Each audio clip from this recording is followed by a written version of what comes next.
Trying to disrupt Rondo. He puts it in. Here's Davis, 4-3 in the win. Oh, it's good! Anthony Davis has won it for the Lakers!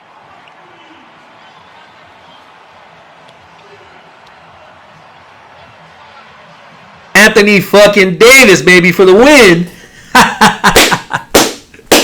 Yes, sir, Laker fam. AD, the best big man in the game, is showing it's his time, man. Hell of a shot. Hell of a shot by AD, man. Hell of a shot. Lakers undefeated in the Mamba jerseys. Hey, Kobe was with the Lakers, man. Kobe was with the Lakers, that spirit, that Mamba spirit, man. Laker fam, whew.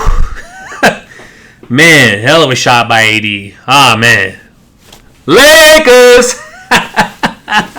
Mamba 3. 1, 2, 3. Mamba!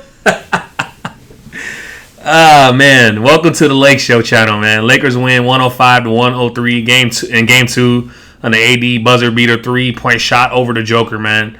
If it's your first time to the channel and you're looking for a different flavor of Laker content on the tube and you value objectivity, rationale, logic, empirical, substantive content based on the student of the game's perspective, and if you value that and you love talking Lakers basketball like I do, then you've arrived to the right place. Consider subscribing. For those of you who are already sub, switch that notification bell to get alerts when I drop vids, Laker fan.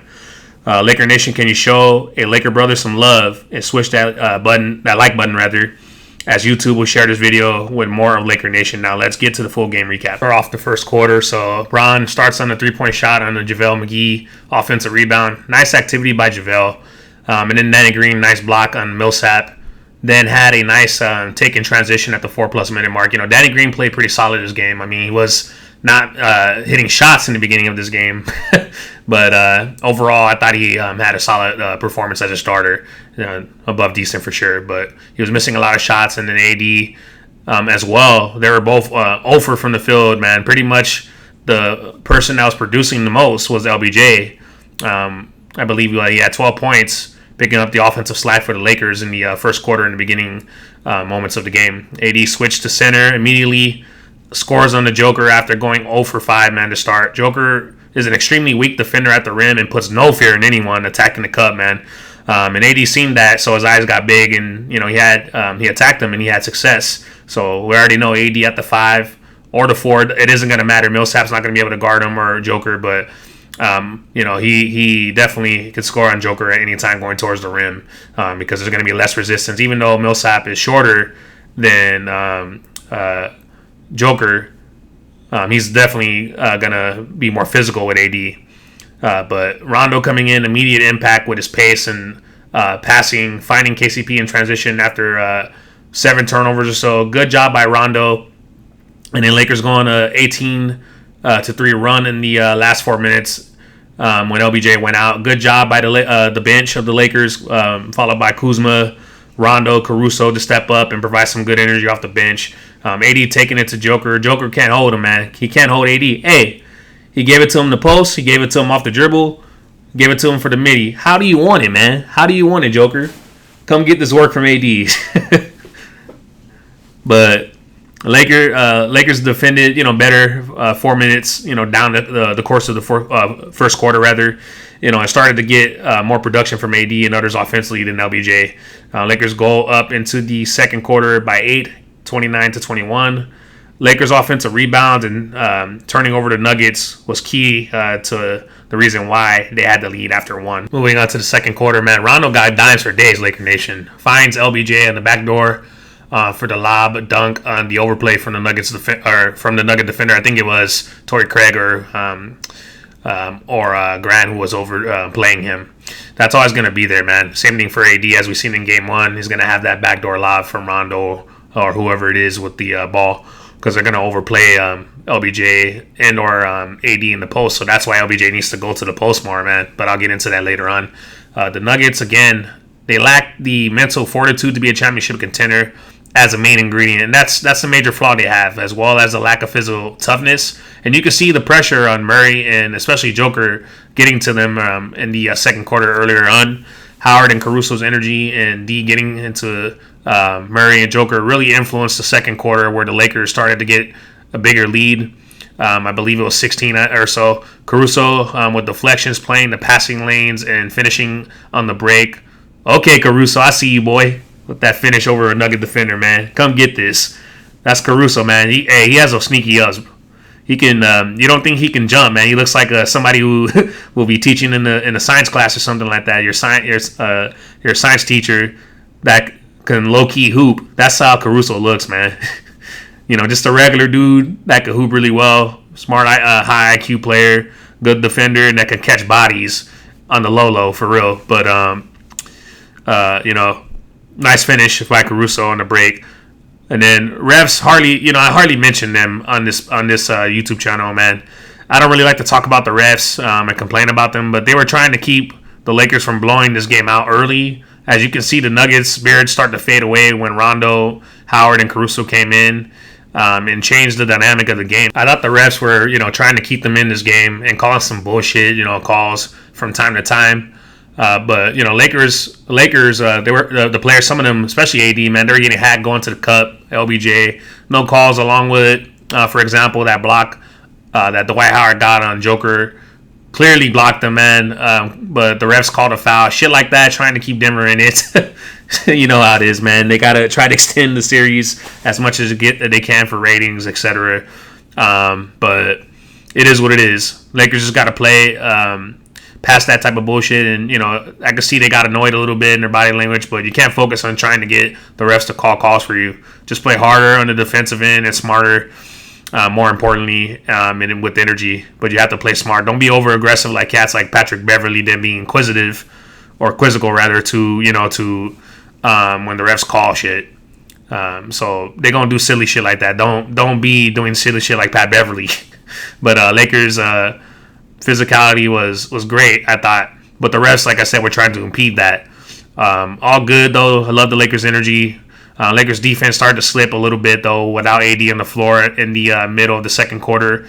Denver was able to get inside and score. I think they had more points in the paint this game overall. I think they had like 38 to 36 or 34 or something like that, if memory serves me right. But however, Dwight and Rondo's impact gave them a boost off the bench. I thought the refs were not allowing playoff basketball to take place, with calling bullshit calls on Dwight Howard and, just the physicality the Lakers had. However, like I said, Lakers did foul a lot this game, so, not all the calls are bogus, but I thought some were clearly bullshit, in my opinion. But, then I believe Phil Handy got a tee on the bench or something like that. I like it, though. I like the passion from the Lakers. I want that, man. I want that from coaches, the players to be invested in winning the chip for Laker Nation and for Kobe and Gigi, man. So I'll take that tee because I believe that was what Phil Handy's first technical foul. I think maybe even the first technical foul for an assistant coach on the Lakers coaching staff. So it's all good though. It just means that guys are engaged from top to bottom, man. But LBJ was able to close the second quarter with 20 points, 8 for 11 from the field. Nuggets kept on fighting, so I give them credit, no question, man. But I thought the Lakers played a lot into their hands in this game, and I'll get into it later on. But LBJ was aggressive in the first half, but was poor in terms of pace and over dribbling, which resulted in poor offensive possessions, which almost cost the Lakers this game down the stretch, man. So I'll chime in on that later on within this podcast. But Caruso was good off the bench. As usual, providing good energy and effort, had 9 points off the bench, and I believe overall in this game, getting deflections and finishing on the break at the rim. Lakers up 10 going into the second half, 60-50. In the second half, third quarter, AD was dominant in the third quarter, showing his offensive arsenal with his pull-up jumpers in the mid-range. Also got his teammates open, Jays like Danny Green, due to the defense collapsing onto Davis, causing so much attention because none of their bigs, man, Millsap or Joker, can defend AD. So, the Lakers should be running the offense through him. And LBJ's got to stop, man. All that damn dribbling and dribbling out the shot clock. All that bullshit. All that nonsense, man. To get, the switch on a big and do the step back three or attack the cup or get an assist on the D collapsing. Give the ball to AD, man. Give the ball and let him go to work. So, that's who we should be running the offense through. Unless LeBron's got it going, man, then he has it going. But AD clearly is the main person that's gonna take us through the series, and not only that, get a Joker in foul trouble just like they did in game 1. That's what we have to go through, make things easy, and go through the main option for this series, which is Anthony Davis, because they have no answer for him. they have no answer for him, and you got to get the best facilitator, which is Joker for them, who makes things happen for him. If you get them in foul trouble, that takes them out of their rhythm. So that's why it's important to go to AD, and then on top of that, LBJ can snipe, when he needs to snipe, because he's not exerting so much energy on the offensive end, man. So we got to go to Anthony Davis.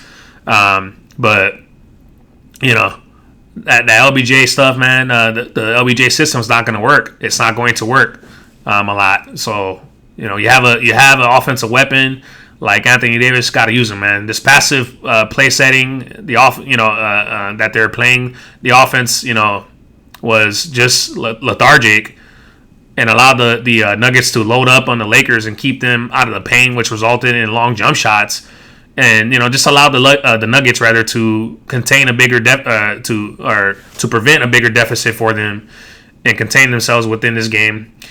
Due to the Lakers, just kind of dribbling out the shot clock and being lethargic on the offensive end, man. So, AD had 12 points in the third quarter, and LBJ only 4 points. So AD was cooking, so why not, go to him every play down till Denver adjusted? I don't understand that, man. That's just poor recognition by LBJ, who's the ball handler. You can't have those mental lapses like that. He needs to handle the ball less and be in the post on the opposite block, or, play off the ball and allow Rondo to set things up. And then Lakers were switching way too much down the stretch, man. Overall in this game, I didn't like the defensive game plan, especially I said this in Game 1, but it really, really hurt us for Game 2 with the Lakers switching way too much in this game and down the stretch. After they had a big lead, which allowed the Nuggets to stay in this game. Again, Joker, man, he is too smart and too skilled to take. He's going to take advantage with smaller Laker defenders on him, and he's going to play patient. And he understands how to read and react, and see the defense coming over to try to to double him. Plus the Lakers, while turning over the ball, allowed the Nuggets to cut into the deficit. And then also C Webb pointed out something that I agreed with, and I hardly agree with C Webb. And to be honest, I would like him off the air. Same thing with Reggie Miller, but I'm not going to digress. So C Webb said this. I pointed this out about Kuzma trying to outduel Michael Porter Jr. When Michael Porter Jr. scores, Kuzma tries to, take it to him and things of that nature. Like C-West said, that's not winning basketball and disrupts the flow for the Lakers. So Kuz, can't personalize shit. And I agree 100%. Stick to team basketball, score within the flow of the game, man. Don't try to personalize things. So I don't know what the history between them two, if they have a history, but Kuzma has to let the game come to him and not get out of the team concept, because that's just going to hurt things more. And when Kuzma tried to be the third option and force things on him, he wasn't playing well. But then when he focused on the little things, the intangibles, the nuance of the game, in terms of cutting, moving off the ball, moving his feet, playing defense, rebounding the ball, making the extra pass, things of that nature, those little things are going to go a long way, and it's going to allow Kuzma's game to flourish more. But 16-point lead, just evaporated due to turnovers and bad pick and roll coverage, man. That was the main thing of this game in the aspect of the Lakers, man. Overall, just their pick and roll coverage on Jamal Murray and Joker, and switching, and then turning over the fucking ball, man. Gotta take care of the ball, fellas. Again, Lakers making it harder than what it needs to be. When they switch, they have to help with Caruso on Joker or Rajon Rondo on Joker. So that's going to get the defense scrambled unnecessarily, and then you got open shots for Murray and others. So Lakers had unforced turnovers, man. A total of 20 at the end of the third quarter, and 24, I believe, overall in this game. Lakers were fortunate to win this game, and fortunate to be up. Very fortunate to be up. 82-78 going into the fourth quarter, and then fourth quarter Nuggets tie it up and overcome the 16-point lead to start the fourth quarter. Then LBJ comes back with an N1 hang time layup. Then Lakers, I believe, get 2 offensive rebounds after LBJ missed his second free throw for a nice pass by Danny Green to Kuzma on the baseline cut for the reverse layup. And then Lakers fouling way too much throughout the fourth quarter, which allowed the Nuggets to keep things close in the fourth quarter. But KCP, man, with a big 3-point shot, I believe, in the I believe it was in the right corner. He was fading away and still managed to hit the shot, man. Early at the 5-minute mark or so. So hell of a shot by KCP at the buzzer, man. key shots like that from Danny Green and KCP throughout this game really helped us out. But shout out to them. AD hits a big shot from 3, contested in the left corner on a broken play, man. Late in the shot clock again. The Lakers had trouble throughout the third quarter and then also throughout the fourth quarter, just dribbling out the shot clock and taking poor possessions, man. You know, LBJ was lucky for AD to bail him out overall in this game. You know, the Lakers were holding onto the rock, like I said, too long, getting into shot clock late into their offense. AD, like I said, was fortunately AD was able to bail the Lakers out, and particularly LeBron James as the ball handler at the 3+ minute mark or so to get the 8-point lead, 100-92. Man, it's things like that that gives you gray hairs, man. That makes you pissed off. That keeps you on edge, man. That's what the Lakers know how to do, man. They know how to keep the Laker Nation and Laker faithful on their toes, man. Goodness gracious. But LBJ really hurting the Lakers offensively down the stretch, man. Holding onto the ball too fucking long, then turning it over, then proceeds to airball a 3-point shot. You know, it's just exerting too much energy, things of that nature, on a perimeter to create offense, and it really screwed up the Lakers' rhythm, which also played into the hands of the Nuggets, who had the momentum, but the Nuggets ain't as good as defensively. Just from my perspective, they're not as good defensively. So the Lakers made them look better in the third and the fourth quarter than what they are. But Anthony fucking Davis, man, for the win to close out the fourth quarter in this game, man. Laker fam, that was a similar play that they ran for Kuz on the out of bounds play. Who got the shot over Bobo, I believe, in the 8 regular season tournament games when the NBA restarted up in the bubble.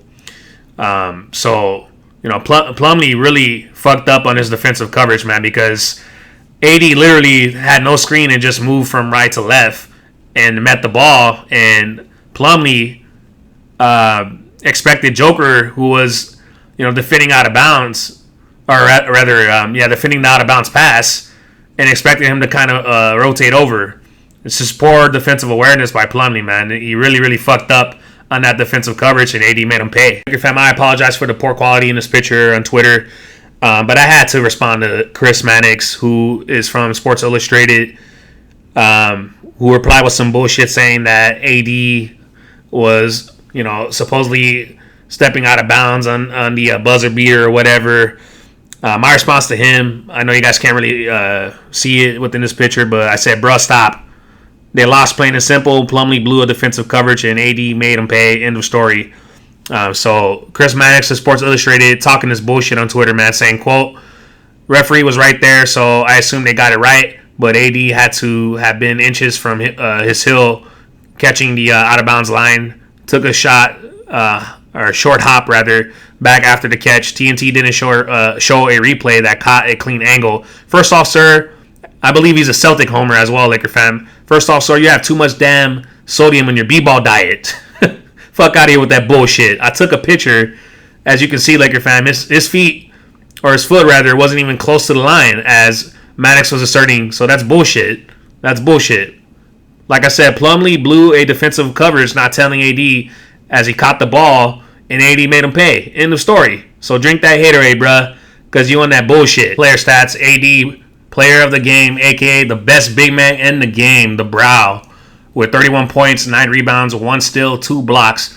LBJ, 26 points, 11 rebounds, 4 assists, 2 blocks, 6 turnovers, though, man. LBJ, please, brother, please stop dribbling out the fucking shot clock and jacking up threes, man, or turn over the ball.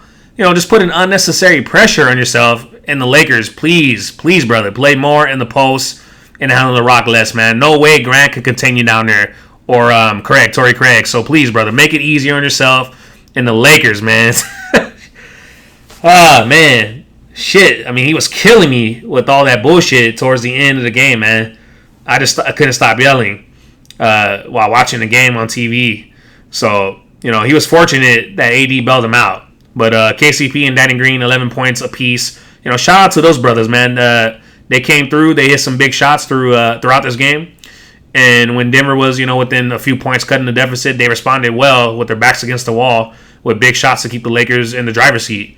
If they could put up double-digit points, and play decently or above decent, it's going to make things easier on the leaders of the team and the stars, all-stars of this team, / superstars and AD and LBJ. So good job, fellas. Good job. And then Caruso off the bench, 9 points, 2 steals. He and Dwight Howard was huge as they both, they're big spark plugs off the bench, man. And Rondo as well. Just a good trio right there. And sometimes you throw in Kuzma, then you have Keith as well with his good shooting. When he has been on for the last couple games towards the end of the Portland series, of course, in the Rocket series and things of that nature. But those three men, Rondo, Caruso, and Dwight Howard have been big pretty much the entire playoffs for the Lakers in terms of energy and impact. So good job by them. Team stats. So I'm going to focus on the negatives and what the Lakers need to do going into Game 3. So Lakers had 24 turnovers this game. Way, way too much, Laker fan. And they honestly probably should have lost this game. But they were fortunate, man. Very, very fortunate to win this game. A lot of the turnovers again were due to mostly unforced turnovers and too much damn stall on the offensive end, man, and trying to operate late in the shot clock. And then also, too many damn fouls. They had 30 fouls or so, and the Nuggets converted from the free throw line, I believe, 25 times out of 33. And this is the aspects of why the Nuggets were able to stay in this game and damn near won this game, man. But man, whew, close, Laker fan. However, Mamba is with the Lakers, man. Those jerseys are fire. I hope the Lakers make them permanent, man. I really do. I hope they make them permanent. Shit, I would love for the Lakers to play in those jerseys for the rest of the damn playoffs. For real, though. Genie, make it happen, please. But, going into Game 3, Laker fam, they got to cut down on the damn turnovers and keep them to about 12, 15 tops. And then also with the fouling, I like the aggressiveness from Dwight and others, but they got to find a balance. Man, Laker fam. All right, that concludes the podcast. Hell of a win. Hell of a win for the Lakers, man. Close call for Laker Nation, but AD comes through in the clutch, coming in with the game-winning shot, man. Comment, like, share, and subscribe. I'm Tony on the Lake Show, and I'll see you guys in the next game recap for Game 3. Peace out, Laker Nation.